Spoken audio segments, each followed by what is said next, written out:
Today's recap is based on a comedy horror film which is loosely inspired by a true story. If you like the video, please give us a like, subscribe to a channel or leave a comment below. In 1985, drug smuggler Andrew Thornton drops a shipment of cocaine from his plane. He attempts to parachute out with a drug-filled duffel bag, but knocks himself unconscious on the doorframe, causing him to fall to his death. His body lands in Knoxville, Tennessee, where he is identified by Bob, a local detective. He concludes that the cocaine is likely from St. Louis drug kingpin Sid White, and the remainder is missing. Meanwhile, in the Chattahoochee, Oconee National Forest, an American black bear eats some of the cocaine, becoming highly aggressive and attacking two hikers, Elsa and Olaf, killing the former. In northeast Georgia, middle schooler Dee lives with her mother, Nurse Sari. Dee skipped school with her best friend Henry in order to paint a picture of the falls in the forest. On the trail to the falls, they find a lost brick of cocaine and ingest some before they are attacked by the bear. Sari ventures into the forest to search for the children with Liz, a park ranger, and Peter, a wildlife activist. They find Henry clinging to a tree, hiding from the bear. The bear attacks, sending Peter stumbling through a pile of cocaine and slashing Liz in the process. The bear tries to climb a tree and attack Henry but gets attracted to a cocaine-coated Peter. Ignoring Henry, the bear kills Peter.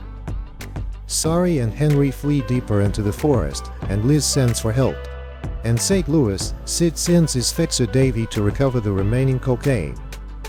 Davy travels to Georgia with Eddie, Sid's son, who has grown depressed following the death of his wife and has abandoned his own son.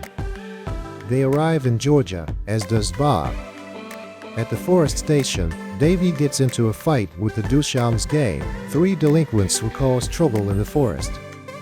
After Davy beats them, one of the members, Statch, agrees to take Davy and Eddie to recover some of the cocaine he stashed in a gazebo. Liz arrives back at the station, pursued by the bear.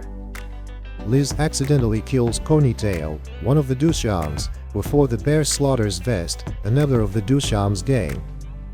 Paramedics Beth and Tom arrive and collect Liz after a brief skirmish with the bear. They leave with Liz in an ambulance, but the bear pursues and jumps into the vehicle. In the ensuing chaos, Tom is killed by the bear, while Liz falls out of the ambulance and is dragged to death on the road. Beth loses control of the ambulance and crashes into a tree, causing her to fly through the windshield to her death. Sari and Henry discovered that Dee left a trail of paint which they used to track her. David and Eddie are taken to the gazebo, but when they encounter Bob there with the stashed duffel of cocaine, Bob wounds David. The bear appears, but Bob distracts it with the bag of coke. Bob is suddenly shot fatally by Sid, who reveals that he is under pressure from his superiors to retrieve the cocaine. Sari and Henry find Olaf, who is mourning Elsa. Olaf leads them to Dee's hiding place in the bear's cave, which contains two cubs, revealing that the bear is a mother. Olaf leaves and is killed by the bear. Sid, Eddie, and David find the cave, which leads out to a ledge behind the falls. The bear returns to the cave. Sari, Henry, and Dee jump into the water below to safety, followed by Eddie and David, who have chosen to quit the drug business together, and they all survive. However, Sid refuses to leave the bag of cocaine found in the cave. He shoots and wounds the bear but is unsuccessful in killing it and is disemboweled by the bear and her cubs. Later, Statch hitchhikes to New York with a duffel bag of cocaine, while Eddie, accompanied by David and Bob's dog, reunites with his son.